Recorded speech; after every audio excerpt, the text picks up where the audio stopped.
Assalamualaikum warahmatullahi wabarakatuh. Baik, pada pertemuan kali ini kita akan membahas tentang dasar dari Framework 7 ya. Jadi dasar-dasar Framework 7 dan JavaScript. Jadi ini lanjutan dari video sebelumnya yang kita membahas tentang teknologi di mobile. Sekarang kita fokus pada frameworknya ya, Framework 7. Jadi bagaimana sih Framework 7 itu, kemudian JavaScript itu seperti apa nantinya ya. Baik, yang pertama adalah kalau kita mengenal pada teknologi website maupun aplikasi desktop ya, kita akan tidak asing dengan istilah form jika di desktop ya. Tapi kalau di web mungkin web page ya. Kedua hal itu adalah sebenarnya memiliki pengertian yang sama tapi berbeda. Semisal form itu apa sih kalau di desktop? Form itu adalah halaman tempat di mana interface itu dimunculkan kalau di desktop. Sedangkan di web juga sama sebenarnya. Jadi halaman yang muncul pada browser itu disebut dengan web page. Jadi sebenarnya dua hal itu sama tapi penyebutannya berbeda tergantung platformnya. Kalau desktop nyebutnya form, kalau web nyebutnya web page atau page gitu aja. Dengan asumsi yang sama pada aplikasi mobile, maka kedua hal tadi itu disebut view. Jadi sebuah form, sebuah page pada interface mobile itu disebut sebuah view ya, sebuah view. Jadi jelas ya pengertian dari sebuah view. Jadi view itu sebuah form. Kalau di dalam aplikasi desktop disebut form, kalau di website namanya web page, kalau di sini namanya view ya. Jadi view itu halaman yang akan muncul pada perangkat mobile. Untuk cara kerjanya jadi berbeda dengan pada platform desktop maupun website. Kalau platform desktop, maka sebuah form itu akan diganti. Semisal saya punya form 1, form 2, maka saat saya pindah ke form 2, maka fokus akan berpindah kepada form 2. Begitu juga dengan model atau pada platform web. Jadi saat kita membuka halaman 1, web page 1, kemudian kita pindah ke web page 2, itu maka halaman pada browser web page 1 akan diganti dengan web page 2. Jadi modelnya penggantian ya. Berbeda dengan cara kerja di aplikasi Android. View itu tidak akan diganti tetapi ditumpuk dengan ilustrasi seperti gambar pada PowerPoint ini. Jadi kita buka yang view pertama, kemudian kita buka view kedua, maka view pertama akan terus hidup. Tapi modelnya ditumpuki dengan view kedua dan view pertama disable. Disable itu tidak bisa digunakan ya view-nya, tetapi bisa diambil nilai variabel-variabel yang ada di view 1 seperti itu ya, karena dia ditumpuki modelnya seperti ini. Jadi model aplikasi Android itu seperti ini, ditumpuki seperti ini. Kalau misalkan saya ada 4 berarti ya gambar seperti ini 4. Kemudian kalau saya back, maka dia akan destroy, akan menghancurkan view yang paling awal. Kemudian dia akan fokus kembali ke view sebelumnya. Dan begitu seterusnya sampai view itu sampai terakhir. Nah, itu cara kerja aplikasi di Android. Jadi berbeda ya. Kalau di web itu akan diganti, desktop juga akan diganti, tapi kalau pada Android itu akan ditumpuk. Model stack namanya ya.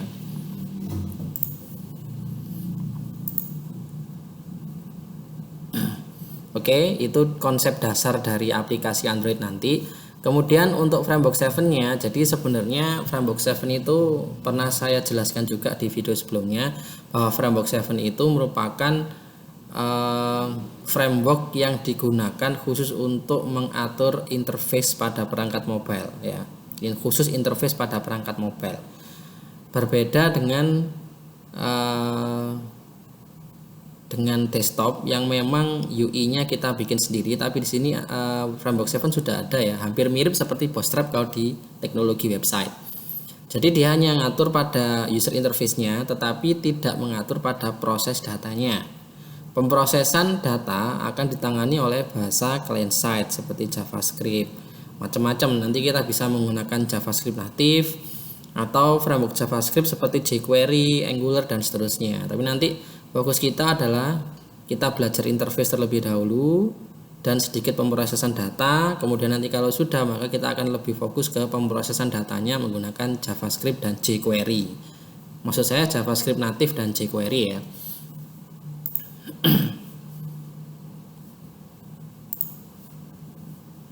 Nah ini, jadi setelah nanti Framework 7 dan JavaScript dijadikan sebuah apps, maka langkah berikutnya adalah kita mengcompile ke bentuk Android dengan ekstensi APK atau ke iOS dengan ekstensi IPA, ke Windows Phone dengan AppX ya yang terbaru. Kalau XAP ini Windows Phone yang lama, tapi kita tidak fokus di Windows Phone maupun iOS, kita ke Android karena iOS pertama lisensi kita tidak memiliki.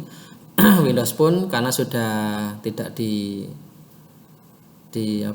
discontinue ya, tidak dilanjutkan oleh Microsoft, jadi kita fokus di Android. Ini salah satu beberapa komponen dari Framework 7 ya, ada button, ada card, ada chip, ada dialog dan seterusnya, ada banyak.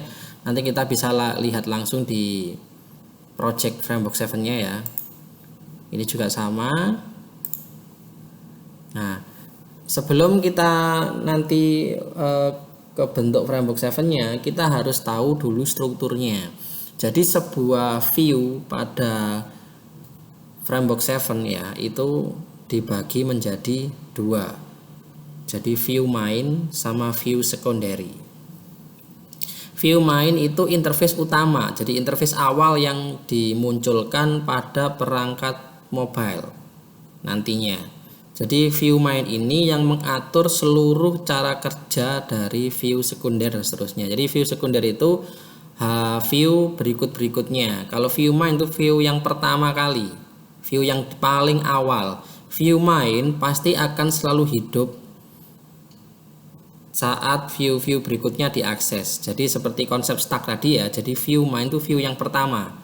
Saat kita buka menu kedua, view kedua dimunculkan, maka view kedua itu yang akan menumpui view main. Jadi view main akan selalu hidup, sedangkan view sekunder nanti bisa di-destroy. Jadi modelnya seperti itu ya nanti ya. Jadi ada dua, view main dan view sekunder. Kenapa harus dibedakan? Karena nanti strukturnya akan sedikit berbeda. Ini struktur untuk view main. Jadi harus ada yang namanya div id app nanti. Div id app itu akan menaungi seluruh div ini ya. Kemudian ada status bar. Jadi scope-nya atau lingkupnya hanya sebagai ini. Kemudian ada view main, view init. Itu nanti yang sejajar dengan status bar. Jadi jangan salah. Gambar ini sebenarnya sudah mencerminkan struktur dari Framework 7. Jadi app ada status bar, ada view main. View main posisinya harus sejajar dengan status bar, bukan menjadi anak dari status bar. Di dalam view main ada struktur lagi namanya page. Nah, page ini juga tidak boleh sejajar dengan view main. Dia harus di dalamnya view main. Kemudian di dalam page ada navbar dan page content. Navbar dan page content ini yang ada di dalam page dan tidak boleh sejajar. Jadi navbar ini sejajar dengan page content, tetapi tidak boleh sejajar dengan page. Jadi navbar dan page content bisa dikatakan anak dari page. Seperti ini ya strukturnya ya, harus jelas memang seperti ini. Nanti interface yang muncul saat di aplikasi mobile nanti saat dijalankan di perangkat mobile untuk Framework 7 akan muncul pada navbar dan page content. Jadi apa yang ditulis di navbar dan page content akan bisa dimunculkan. Walaupun nanti ada beberapa pengecualian yang bisa ditempatkan di dalam page. Itu nanti. Jadi konsep umumnya adalah apa yang tertulis di navbar maupun page content itu akan bisa dimunculkan secara visual di perangkat mobile nantinya ya. Ini ya. Jadi ini struktur dari view main seperti ini yang harus dihafal. Jadi memang tidak boleh salah untuk menempatkan div-div seperti ini karena strukturnya sudah seperti ini. Kemudian view sekunder nanti juga akan dibagi menjadi dua lagi. Jadi view sekunder itu view non main ya, seperti yang saya jelaskan tadi. View sekunder yang menggunakan proses JS atau tidak menggunakan proses JS. Karena kenapa harus dibedakan? Karena strukturnya akan sedikit berbeda. Jadi seperti ini gambarannya ya. Ini jika strukturnya view sekunder tanpa proses JS. Jadi cukup pakai page. Kemudian di dalam page ada navbar dan page content, lebih sederhana dibandingkan dengan yang menggunakan JS, dan dia juga lebih sederhana dibandingkan view main karena ada banyak ya blok-bloknya, sedangkan kalau di view sekunder akan seperti ini. Nah, ini yang tanpa JS. Yang menggunakan JS harus ditambah dengan template. Ya, harus ditambah dengan template di atasnya gini. Nanti di bawahnya ada lagi block script nanti, karena nanti itu bahasanya dengan JavaScript maka belum dimunculkan di sini. Jadi sebenarnya gini, template ada tambahnya tag template, kemudian page itu di dalam tag template, kemudian navbar dan page content. Kurang lebih seperti itu ya strukturnya dari Framework 7. Nanti kita bisa langsung lihat di filenya ya. Ini JavaScript-nya. Nanti kita bisa skip, nanti kita belajar untuk Framework 7-nya terlebih dahulu ya. Oke, bagaimana cara mendapatkan Framework 7? Nah, kita harus membuka situsnya terlebih dahulu. Kita download yang versi terbaru, bisa kita lihat. Alamatnya adalah framework7.io ya. Nah, ini. Jadi sebenarnya ini situs resmi dari Framework 7. Ada contoh untuk buat iOS ya, ini Android, dan ini untuk desktop. Dia bisa untuk desktop juga bisa dengan berbagai ketentuan ya. Kemudian kita lihat di sini ada docs, ini dokumentasinya ya juga lengkap di sini. Kita coba buka. Nah, ini ada beberapa panduannya. Jika ingin membuat badge, card, button, kalender, color picker, checkbox dan seterusnya ada banyak sekali. Ada hook ini ya, grid, form data, floating action button dan seterusnya, ada banyak sekali di sini. Nah, ini kita coba untuk download Framework 7-nya ya. Di paling bawah itu ada link buat project yang download.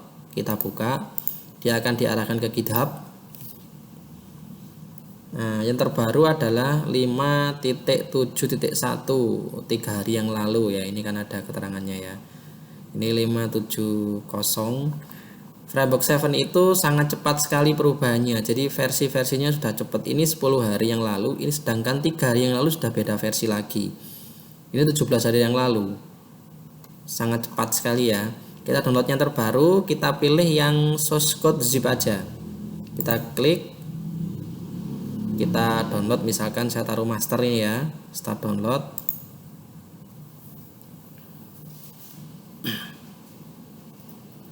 Kita tunggu sebentar. Semakin tinggi versinya maka filenya semakin besar sebenarnya Framework 7 itu. Tadi saya taruh master, saya coba Framework 7 ini ya, 5.7.1. Kita copy dulu, kita copy ke htdoc, paste dulu, kemudian kita lihat dalamnya. Jadi gimana sih cara menjalankan Framework 7? Kita bisa lihat dulu dalamnya ya. Oh, udah ada foldernya, kita ekstrak aja. Extract here ini ya.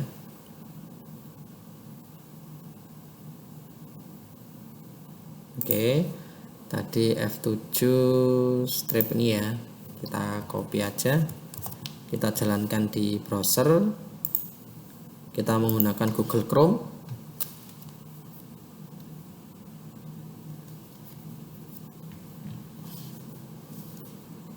Localhost ini ya. kita buka kitchen sink. Jika udah seperti ini kita buka kitchen sink dulu, kemudian kita buka core. Sebenarnya di dalam Framework 7 dia sudah support yang namanya React, Svelte, sama Vue. Cuman karena kita menggunakan framework JavaScript native atau jQuery, maka kita milih core. Nah, kurang lebih tampilannya seperti ini. Kita masuk ke mode mobile ya. Mode mobile itu bisa melalui inspect atau tekan F12. Nah, F12 dengan catatan ininya nyala. Jika tidak nyala seperti ini, kalau ini nyala, nah maka perangkat mobile ini namanya. Jadi emulator untuk perangkat mobile.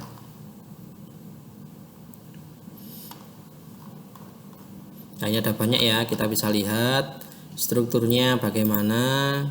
Nah, ini akordeon, ada action sheet itu gini. Yang ada ikonnya ya, ini sebenarnya ada ikonnya teman online. Ini action sheet namanya. Ada app bar dan seterusnya. Ada badge ini ya. Kalau ada pesan masuk gitu belum terbaca gitu kan, ada ini namanya badge. Button, tombol. Nah, kita bisa membuat tombol macam-macam seperti ini. Kemudian card. Nah, ini bentuk card ya. Oke, baik. Framework 7 yang di sini ini masih mentah. Kok bisa masih mentah? Kita bisa lihat saat kita akses di depan ya. Dia masih muncul seperti ini. Saya keluar dari ya. Kita juga akan membutuhkan hanya core aja, React, Svelte, dan Vue tidak kita gunakan untuk menghemat space. Maka kita harus merubah struktur dari Framework 7 ini khusus untuk menggunakan jQuery maupun JavaScript native.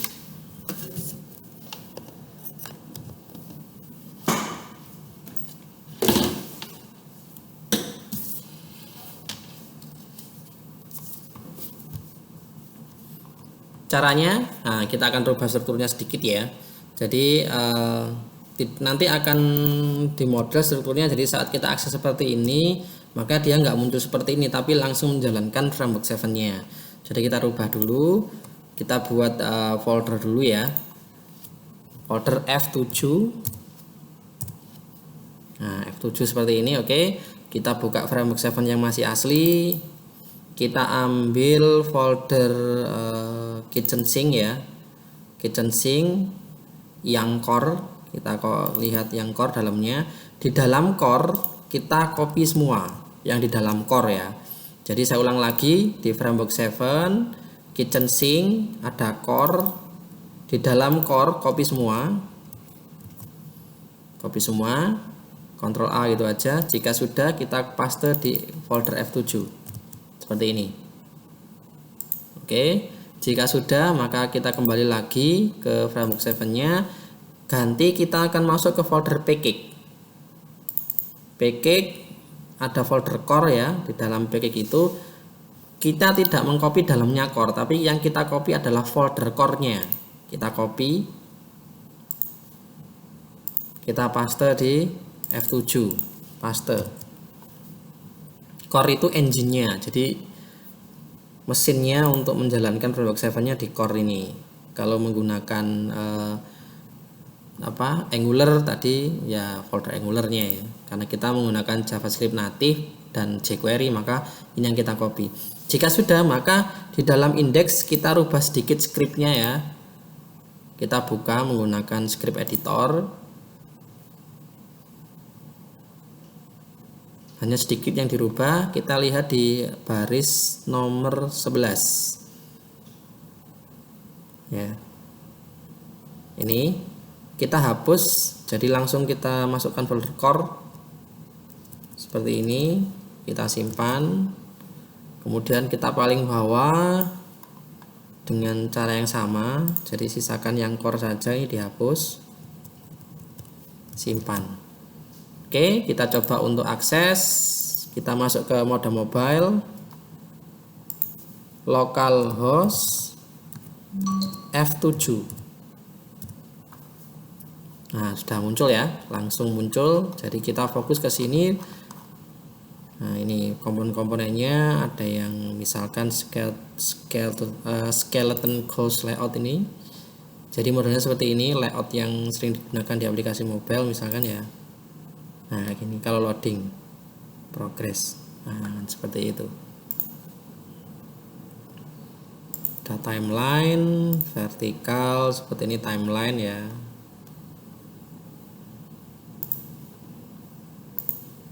Ada apa lagi, toggle. Nah, toggle button itu seperti ini.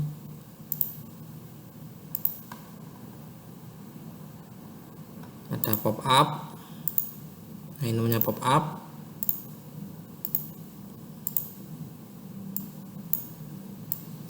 Oh, ini pop push, ini juga ada. Oh ya, seperti itu ya. Dan seterusnya, banyak komponennya.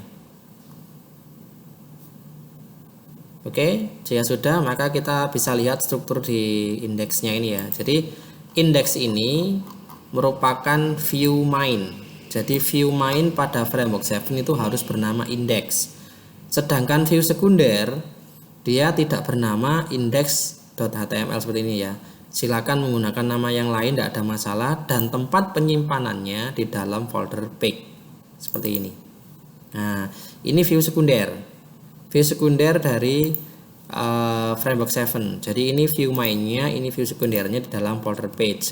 View main hanya satu, sedangkan view sekunder bisa banyak seperti ini contohnya. Kita ambil satu contoh yang misal akordeon misalkan, maka kita cari yang akordeon ini ya, view sekunder akordeon. Nanti kita bandingkan. Untuk view main kita bisa lihat di dalamnya ada div id app di sini sesuai dengan yang tadi ya. Kemudian ada div page ini. Oh sorry, ini panel. Panel itu buat munculkan menu. Ini panel left, menu panel kiri, sedangkan panel right nanti keluarnya kanan. Jadi contohnya seperti ini. Nah ini panel left. Kalau panel kanannya nanti munculnya kayak gini. Panel ini. Panel kanan tuh seperti ini. Nah munculnya di sini ya. Panel. Jadi tadi saya bilang ada beberapa pengecualian ya. Jadi ini salah satunya, ada beberapa komponen yang memang tidak ditempatkan di navbar maupun di page content ya. Nah ini pengecualian yang dua ini. Jadi ada div id app, ada view main ini ya. Di dalam view main ada page nih, div class page, kemudian ada navbar ya. Navbar nanti ada navbar yang saya kecilkan, ada page content. Jadi struktur intinya adalah, nah ini kita bisa lihat ya, div id app, view, page, navbar, dan page content. Strukturnya ya. Ini kalau view main. Jika yang view sekunder, view non main, maka kita ambil salah satu contoh akordeon. Kita buka dengan script editor misal ya. Nah, kita bisa lihat dalam page ada navbar dan page content. Navbar, page, navbar, dan page content. Strukturnya hanya seperti ini. Itu ya. Jadi sesuai dengan yang ada di PowerPoint tadi ini. Jadi strukturnya ada seperti itu. Ini view mainnya ya tadi ya. Kemudian ini view sekunder yang tanpa JS. Jadi akordeon ini tanpa JS. Jadi contoh yang kita download dari framework 7 itu adalah interface tanpa proses JS, karena JS-nya nanti akan kita bikin sendiri dengan logika kita sendiri. Ini yang pakai JS, jadi pakai menggunakan template ya. Nanti kita bisa coba di beberapa skenario. Oke, di sini kita sudah bisa menggunakan framework 7-nya ya. Kemudian gimana caranya untuk menganalisis sintak?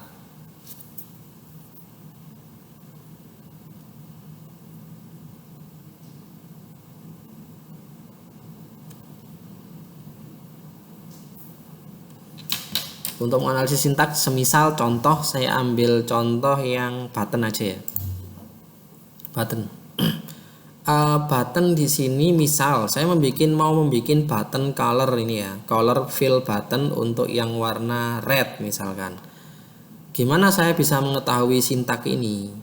Sebenarnya caranya banyak sekali, tapi yang saya contohkan ini dasarnya ya. Nanti silakan bisa menggunakan cara yang lain, misalkan menggunakan elemen di sini, misalkan saya klik gini ya, elemennya di sini juga akan muncul dan seterusnya. Nah ini. Tapi yang saya contohkan adalah dasarnya, nanti bisa dikembangkan ke model yang lain. Jadi misalkan saya ingin membuat tombol warna ini, warna merah ini ya.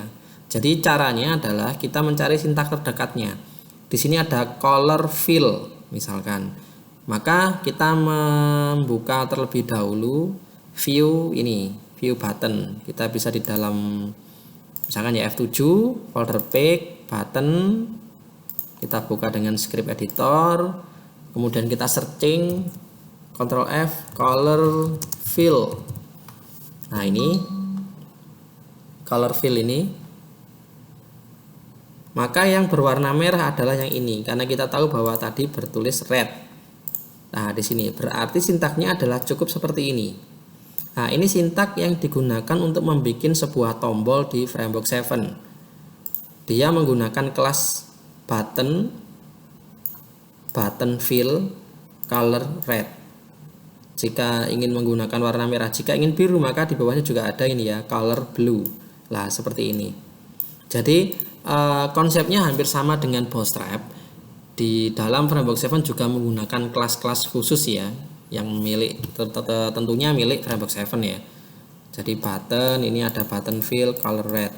Misalnya contoh yang lain, saya tidak ingin yang seperti ini, saya ingin yang ini aja, rice. Jadi rice ini ya contohnya ya, rice itu ini. Kita searching aja di sini rice.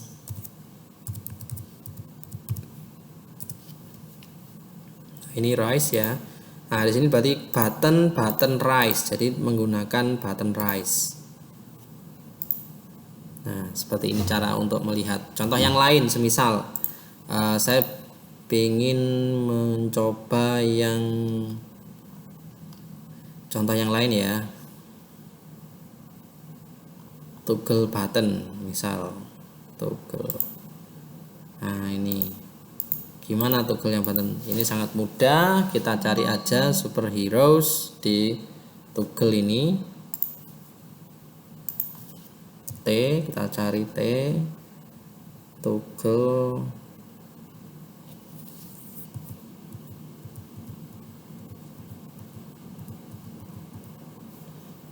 nah ini toggle ya. Kita buka menggunakan script editor. Batman, tadi kita ketemu Batman, berarti ini.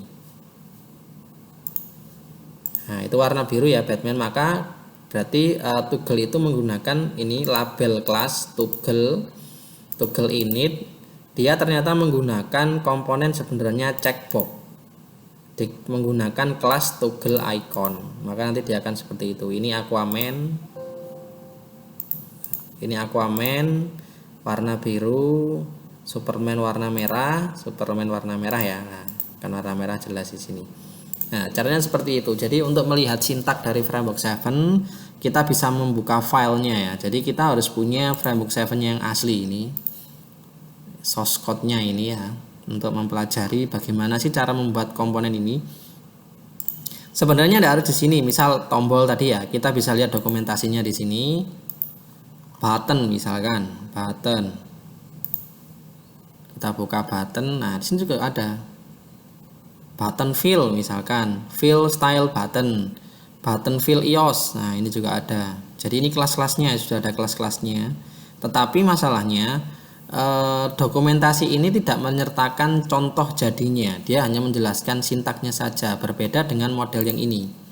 Kita tahu bentuknya seperti ini. Oh sintaknya seperti ini, sudah ada bentuk realnya. Kalau ini kan hanya dokumentasi saja. Jadi semacam pembelajaran saja. Jadi kita akan bisa sih kalau sudah terbiasa pakai ini bisa. Ini contohnya ya, ada beberapa. Misalkan ini.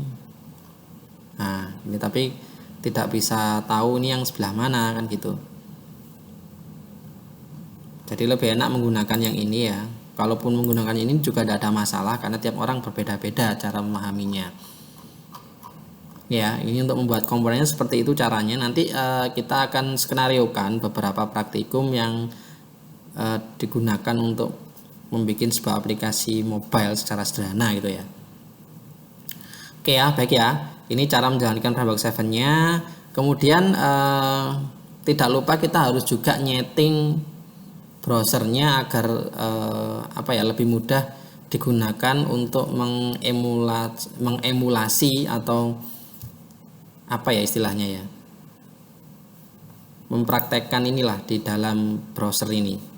Jadi browser ini kan sebenarnya untuk browsing, tapi Google Chrome itu mempunyai mode mobile yang digunakan untuk mengembangkan aplikasi berbasis mobile. Jadi sebenarnya tadi tekan F12 atau inspect itu nanti akan masuk ke sini dengan catatan mode mobilenya nyala seperti ini ya. Tapi selain itu ada beberapa yang harus kita pahami di sebelah kanan ini ya. Elemen ini adalah elemen ini ya, penerjemahan dari HTML dan CSS di sini. Konsol ini yang paling penting. Jadi apapun nanti saat kita salah pada waktu pemrosesan data menggunakan JavaScript, maka kesalahan itu akan tertulis di sini.